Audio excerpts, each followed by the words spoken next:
sound of crickets in the Texas night fills the silence. The phone rings once, then again. A woman's voice answers. It is an ordinary call, the kind of call that happens 1,000 times a day across the country. But on this night, in May of 2023, that call would be the last time anyone heard from Courtney Martin alive. Smith County, Texas. May 16, 2023. It was just another warm evening in East Texas. The small communities spread across the countryside lived by their own rhythm. Trucks rolled along two-lane roads, porch lights flickered on at dusk, and neighbors settled into their routines. Courtney Martin, a 34-year-old woman, was somewhere along one of those roads that night. She was not far from her mother's home. In fact, she was close enough to call for a ride. That short distance, those few minutes between one place and another, would become the center of a mystery that stretched for more than 2 years. At 9:30 p.m., Courtney called her mother. She sounded normal, calm, not in distress. She simply asked for a pickup near the intersection of Farm-to-Market Road 724 and County Road 429. Her mother got in the car almost immediately. It was less than 5 minutes away. But when she arrived at the intersection, Courtney was gone. There were no cars, no sounds, no trace of a struggle. The night was still, the road empty. The kind of emptiness that makes the skin prickle. Imagine this moment. A mother drives quickly, headlights cutting across the trees, searching for her daughter waiting by the roadside. She expects to see her standing there, maybe scrolling through her phone, maybe waving as the car approaches. Instead, the headlights fall on nothing. Just gravel, just trees, just the quiet hum of the night. She slows, calls her daughter's name into the dark. No answer. She circles the intersection, drives a little further down the road. Nothing. The phone that had connected them only minutes earlier now sat silent. In the space of a 5-minute drive, Courtney Martin had vanished. How does a woman disappear from a roadside in such a narrow window of time?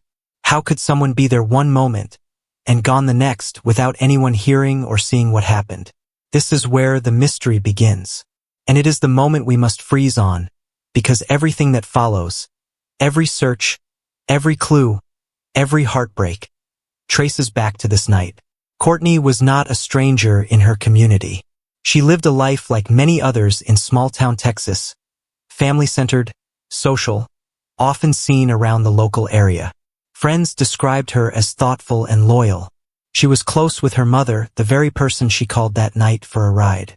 She was not expected to vanish. She was not expected to leave without a word. This was not a woman planning to disappear into a new life. This was a woman who asked for a ride home. The ordinariness of that last call is what makes the mystery so unsettling. If she had sounded panicked, if she had hinted at fear, her mother might have braced for something unusual. Instead, the request was routine, safe, normal, and yet, it marked the beginning of an ordeal that would consume her family for the next 2 years. Her mother, worried now, began to search the area immediately. She drove up and down the stretch of road, turned into side streets, scanned fields and driveways. Nothing. Within the hour, the family contacted local authorities. Sheriff's deputies arrived, shining flashlights into ditches and walking through grass that reached their knees.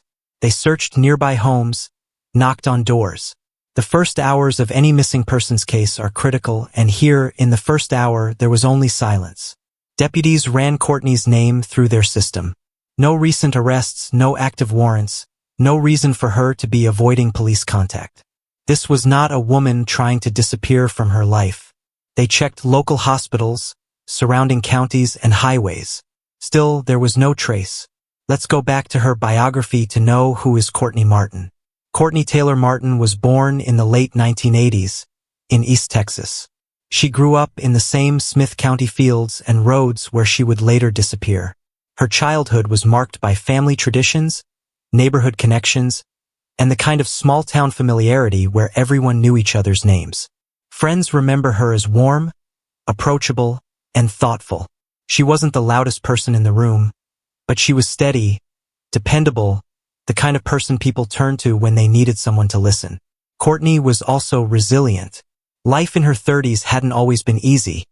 Like many people her age, she had weathered ups and downs, moments of struggle and moments of hope. But through it all, her family was her constant, especially her mother. That bond was deep, so it is no coincidence that on the night she vanished, her first instinct was to call her mom for help. Her mother described her as loyal, close-knit, and always reaching back home no matter where life took her. They spoke often, not just when something was wrong. This is what makes the disappearance sting so sharply. The last call wasn't a cry for help. It was a routine request for a ride. That was Courtney's rhythm. Leaning on family and showing up for them, too. Siblings and cousins have spoken about her laughter, the way she loved family gatherings, and her protective side. She was the one who remembered birthdays, who checked in when someone was ill, who made herself present even when life pressed heavy. Courtney lived in a region where community ties run deep. Churches, diners, and front porches are where stories are shared. Everyone knows who belongs where. That kind of closeness makes a disappearance even more shocking. People vanish in big cities where anonymity is the rule. But in a place like Smith County, a woman vanishing without a trace unsettles the very fabric of community trust. Neighbors rallied when the news broke. Flyers went up. Conversations turned to whispers. People began locking doors they had once left open. To understand Courtney's story, we need the small details, the ones that bring her close. She loved music, often playing playlists that mixed classic country with newer pop. She enjoyed simple outings like drives through backroads with the windows down. She had a soft spot for family recipes and often cooked with her mother. She had hopes for the future, dreams of finding her own stability, building something lasting, and creating a life that felt secure. At 34, she was still searching, still forming her path, like many people do. This isn't just a crime story, it's a human story, and Courtney was at its center. She called for a ride home. Her mother expected to see her walking toward the car. Instead, she found only darkness. And that darkness would stretch across 2 long years. It was a mild spring evening in Smith County, Texas. The temperature hovered around 70 degrees. The air was thick but calm. Families were finishing dinner, porch lights blinked on across the neighborhood, and cars rolled down the narrow county roads. Courtney Martin was not far from home that night. She was near her mother's house, close enough to call for a ride. There was no storm, no traffic accident reported. Nothing unusual about the night itself. But at 9:30 p.m., Courtney picked up her phone and dialed her mother. The call was brief. Simple. "Mom, can you come get me?" Her mother asked where she was. Courtney described the intersection near Farm to Market Road 724 and County Road 429, a spot her family knew well. It was close, just a few minutes away. Her voice did not sound panicked. She was not whispering. There was no noise in the background to suggest she was in danger. It was the kind of everyday call anyone might make. Her mother said yes, she'd be right there. She hung up, grabbed her keys, and left the house. The drive from her mother's home to the intersection took less than 5 minutes. Headlights cut across tall grass and gravel. The road was empty. A few mailboxes stood in the dark. The mother expected to see her daughter waiting. She slowed as she approached the intersection. She looked left, then right. Nothing. She pulled over, peered into the ditches, scanned the edges of the woods. No movement, no sound but the crickets. At 9:36 p.m., only minutes after the call, her mother reached the spot. Courtney was gone. The phone that had connected them minutes earlier now rang without answer. Repeated calls went straight to voicemail. Her mother drove further down the road, thinking perhaps Courtney had walked a bit in the dark. Nothing. She turned back, circled the area again. Still nothing. Within the hour, the family alerted law enforcement. Smith County Sheriff's deputies arrived with flashlights, walking the gravel shoulders, scanning the fields. They looked for shoe prints, tire marks, signs of a struggle. But the road was quiet. Neighbors were questioned. Some said they heard nothing unusual. No shouting. No cars speeding away. No dogs barking in alarm. The search extended to nearby homes, barns, and wooded patches. Deputies called local hospitals, checked traffic cameras, ran Courtney's name through databases. Nothing. For the investigators, it was baffling.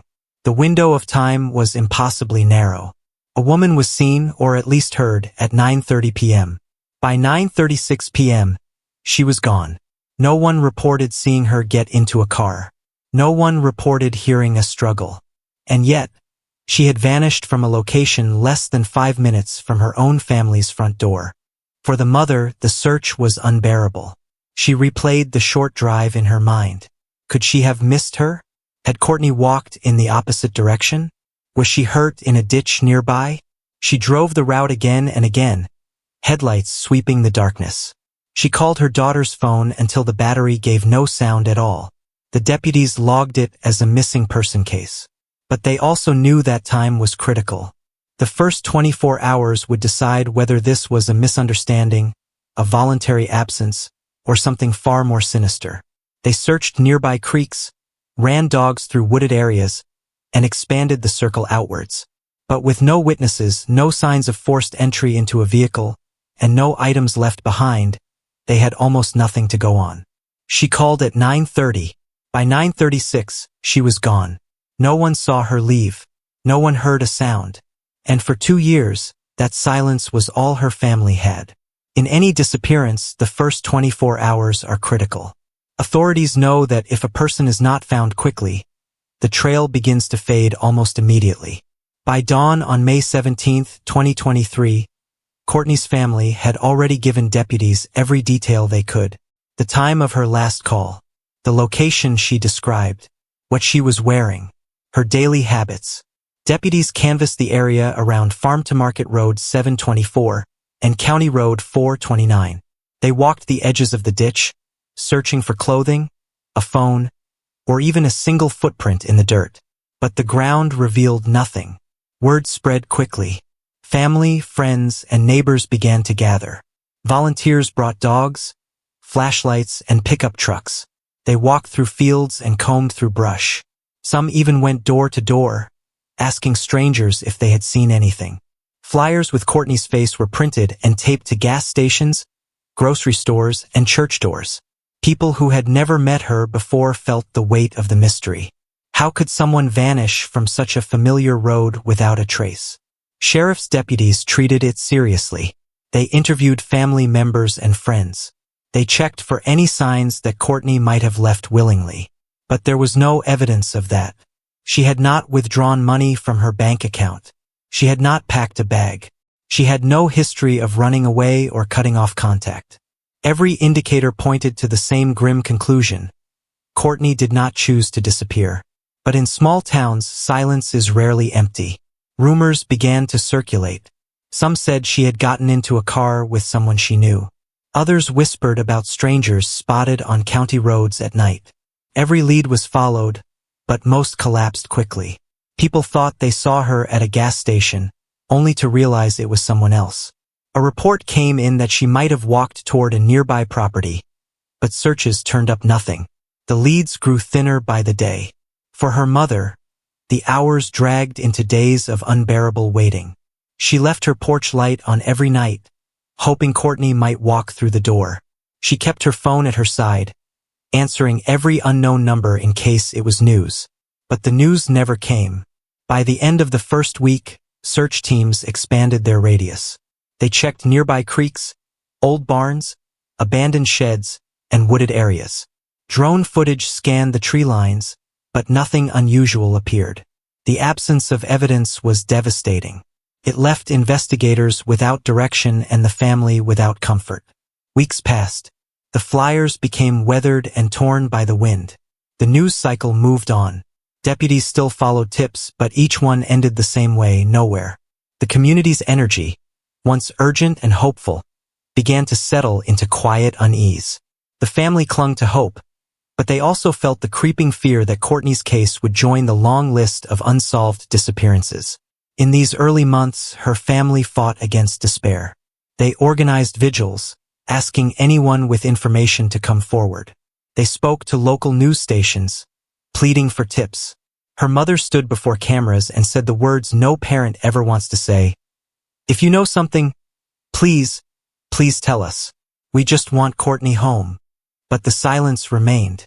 What do you do when a loved one vanishes without a trace? You search every field. You knock on every door. You chase every rumor, even the ones that sound impossible. And when the nights get quiet, you hold on to one thing: the hope that tomorrow will bring answers. But for Courtney's family, tomorrow brought only more silence. They searched the fields. They searched the woods. They searched the creeks. But Courtney was nowhere to be found. Days turned to weeks.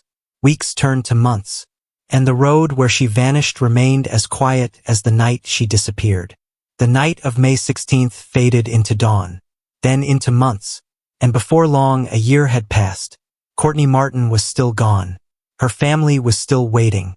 And the silence that followed her disappearance had become its own kind of torment. 2023 gave way to 2024. Seasons changed. Holidays came and went. Each one a reminder that someone was missing from the table. Thanksgiving dinners felt incomplete. Christmas morning carried a hollow ache. Birthdays passed with no calls from Courtney, no laughter, no hugs. Her mother left her porch light on every night. It became a ritual, an unspoken promise that Courtney would always have a light to guide her home. In the first months, Courtney's disappearance made the local news often. Reporters stood at the intersection where she vanished. Flyers with her photo circulated widely. But as time passed, other stories took over the headlines. The cameras stopped coming. The community whispered less. Life for others moved forward. For her family, though, life had not moved at all.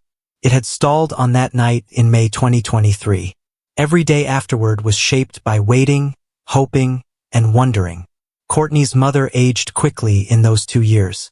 Sleepless nights left her tired but determined. She prayed daily for answers. Friends described her as both fragile and strong. Fragile because the weight of not knowing was crushing, strong because she refused to stop asking questions. The family lived in a suspended state, caught between hope and grief. Was Courtney alive somewhere, unable to reach them? Or was she gone, her body hidden by someone who knew how to erase a life? Without answers, they lived in limbo. Sheriff's deputies kept the case open, but leads dried up. Detectives rotated in and out, rechecking files, pulling phone records, analyzing old tips.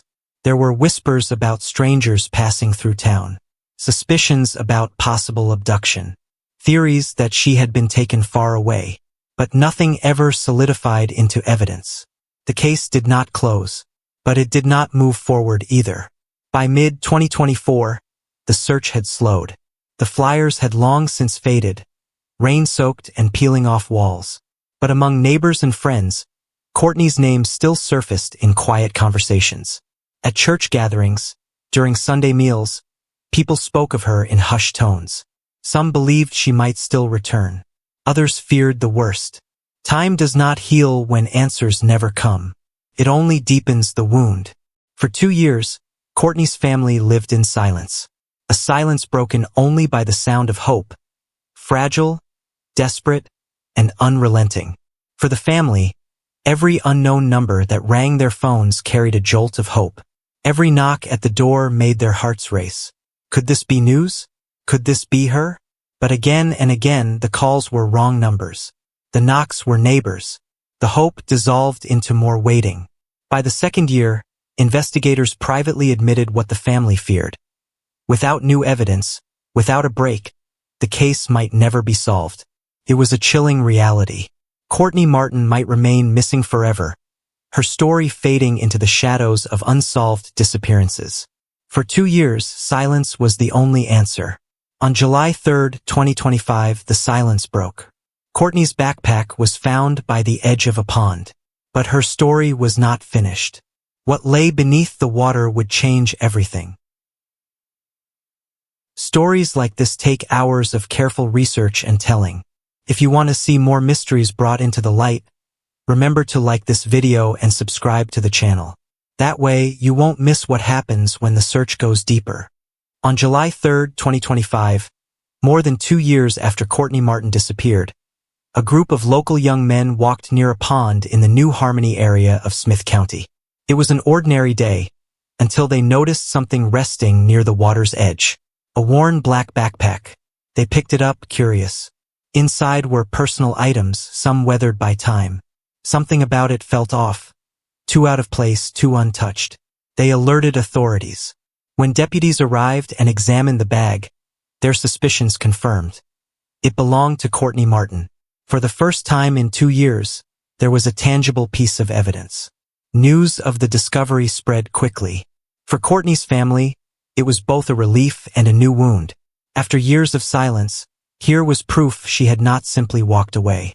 Proof that she had been here near this pond all along. But the backpack also deepened the questions. Why here? How long had it been there? Who left it? The weight of the mystery doubled. Smith County Sheriff's Office treated the pond as a crime scene. Deputies cordoned off the area, brought in specialized units, and began scouring the banks. But the pond was large, murky, and difficult to search quickly. Flooding in the area delayed dive operations. For weeks, investigators waited for conditions to stabilize before sending divers below the surface. The backpack sat as a haunting clue, evidence that Courtney had been close, but still out of reach. The community, which had grown quiet about the case, now buzzed again with questions. Some feared the worst, others hoped that maybe she was still alive, that perhaps the bag had been planted to mislead. But for those closest to her, the discovery carried a heavy inevitability. The pond now loomed as a place of dread. For Courtney's mother, the phone call about the backpack was devastating. It was confirmation that her daughter had been nearby. But it was also a cruel reminder. If the bag was here all this time, then maybe Courtney had been too. The waiting began again. This time, the wait was not for a phone call or a knock at the door. It was for divers to enter the pond and reveal what had been hidden beneath the water. Weeks after the discovery of Courtney's backpack, conditions finally allowed the dive team to enter the pond. Flooding had delayed them, but investigators were determined. August 26, 2025. The day was still, heavy with anticipation. Deputies, divers, and family members gathered near the water's edge. The community held its breath. For 2 years, people had asked what happened to Courtney Martin. On this day, they were about to find an answer. Divers entered the water one by one, their bright gear cutting against the murky green surface. The pond was shallow in places, deeper in others, its floor covered in silt. Visibility was poor. Each movement stirred up clouds of mud. On the bank, investigators watched in silence. Radios crackled. Every second felt like an hour. The divers moved slowly, carefully, sweeping the bottom with their hands, searching not for objects but for a body. Minutes passed. Then the radio came alive. A diver had found something. Beneath the silt, partially buried in the pond bed, were human remains. The dive team surfaced, signaling to the deputies. The remains were carefully retrieved, placed in protective containers, and carried from the water. There was no celebration, no relief, only silence. The kind of silence that comes when hope dies and truth takes its place. For Courtney's family, the call confirming the discovery was devastating. The possibility they had clung to, that she might be alive somewhere, was gone. The pond had given them answers, but not the ones they prayed for. Her mother wept openly, supported by relatives. 2 years of waiting had ended, but the end brought no comfort.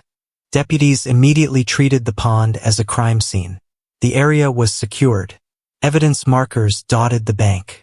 Photos were taken, measurements logged. The remains were sent to Dallas for forensic examination. Investigators knew it would take days to confirm identity, but privately, everyone understood. The remains were Courtney's. The New Harmony Pond was never the same after that day. Locals driving past felt the heaviness of it. Some stopped, leaving flowers. Others avoided it entirely, unable to look at the place that had swallowed Courtney's final chapter. For investigators, the pond became the key to shifting the case. What had once been a missing person file was now a criminal investigation. Sometimes, truth comes from the quietest places. A still pond, A summer afternoon. A dive beneath the surface. For Courtney Martin, truth meant recovery. But it also meant facing the darkest questions. How did she end up here? And who placed her beneath the water? The camera lingers on the pond at dusk, its surface golden in the fading light. On August 26, 2025, the water gave up its secret. Human remains pulled from the depths. 2 years after she vanished, Courtney Martin had finally been found. But the search for answers was far from over. After divers pulled the remains from the pond on August 26th, investigators sent them for analysis. Dental records were compared. Skeletal features were cataloged. Specialists worked methodically, matching every detail against Courtney's known files. 3 days later, on August 29th, the results came in. The remains belonged to Courtney Taylor Martin. The case that began as a disappearance was now confirmed as a death. For Courtney's family, the call was devastating. For 2 years, they had lived suspended between hope and grief. Now hope was gone. Her mother described the moment as a heartbreak that shattered all over again. She had prayed for answers, but answers can be cruel. The family gathered together, holding one another, their tears both for the loss itself and for the manner of its confirmation. The truth is a double-edged sword. It ends the waiting, but it also ends the possibility of a miracle. The Smith County Sheriff's Office released a statement. The case was no longer a missing persons investigation. It was now a criminal investigation. They confirmed the identification, but offered few details about how the remains were found or what evidence had been collected. Behind their cautious words was a deeper truth. Foul play was suspected. For the community, the confirmation brought both closure and fear. Courtney had not simply disappeared. Something had happened to her. Something dark enough that her body ended up submerged in a pond for 2 years. Neighbors who had once whispered theories now spoke more quietly, aware that someone out there might hold the answers. Someone might know exactly what happened that night. On August 29, 2025, the silence finally broke. Courtney Martin had been found. But her return was not the homecoming her family prayed for. It was confirmation of their worst fears. And it turned a mystery into a crime. Until now, the focus had been on finding Courtney. From this point forward, the focus turned to finding out what happened to her, and who was responsible. Investigators combed back through files, phone records, and witness statements. The discovery of the backpack and the pond location provided a new starting point. But the question that haunted everyone was the same. Who took Courtney from that road in May 2023, and why? Truth can be both merciful and merciless. For 2 years, the Martin family begged for answers. On August 29th, they received them. And yet, the truth did not free them. It chained them to a new question, one that may take even longer to answer. The act closes on the image of a candlelight vigil. Dozens of small flames flicker in the Texas night, Courtney's photo framed by flowers. The crowd bows their heads in silence. She had been missing for 835 days. On the 836th, she was found. And now, the search for Courtney Martin was no longer about bringing her home. It was about bringing someone to justice. Even with Courtney's remains recovered, the story is not complete. What happened in the 5 minutes between her phone call and her mother's arrival? Did she get into a car willingly, trusting someone she knew? Was she forced, taken quickly, before anyone could react? How did she end up in the pond? Was it a planned disposal or a desperate act in the moment? Investigators have confirmed it is now a criminal case, but so far, they have not released who might be responsible. The answers remain buried, hidden not by time but by silence. For her family, the discovery ended one kind of waiting, but began another. They no longer wonder if Courtney is alive. They now wonder who took her life. Her mother still speaks about her daughter as more than a victim. She remembers Courtney's laughter, her love of family gatherings, her steady presence. Those memories fight against the weight of grief. The family now prays not for her return, but for justice. Smith County, a place where people once felt safe, now carries the shadow of her story. The intersection where she vanished, the pond where she was found, Both stand as reminders that tragedy can strike even in the quietest places. Neighbors who once whispered theories now speak carefully, aware that someone among them may know more than they admit. She called her mother for a ride. Minutes later, she was gone. 2 years later, her backpack surfaced. Weeks after that, her body was found. Courtney Martin's story is not just about a disappearance. It is about questions that still have no answers, and the silence that lingers even after truth is revealed. Courtney's story is not unique. Across the United States, thousands of people go missing each year. Many are found quickly. Some vanish for months or years, and some, like Courtney, are found only when it is too late. Her case is a reminder of how fragile life is, how quickly ordinary moments can turn extraordinary, and how families live in the balance between hope and despair. For her family, Courtney's legacy is one of love. They choose to remember her not by the way she was taken, but by the way she lived. A daughter who loved deeply, a woman whose life mattered. But her story also becomes a call for vigilance, for communities to look out for one another, for justice systems to dig deeper, for people to never forget those who vanish quietly from the roads we drive every day. We tell these stories not because they are easy to hear, but because they must be remembered. Courtney Martin was not just a name in a headline. She was a daughter, a friend, a neighbor. Her story asks us to pay attention, to keep searching, and to never let silence have the final word.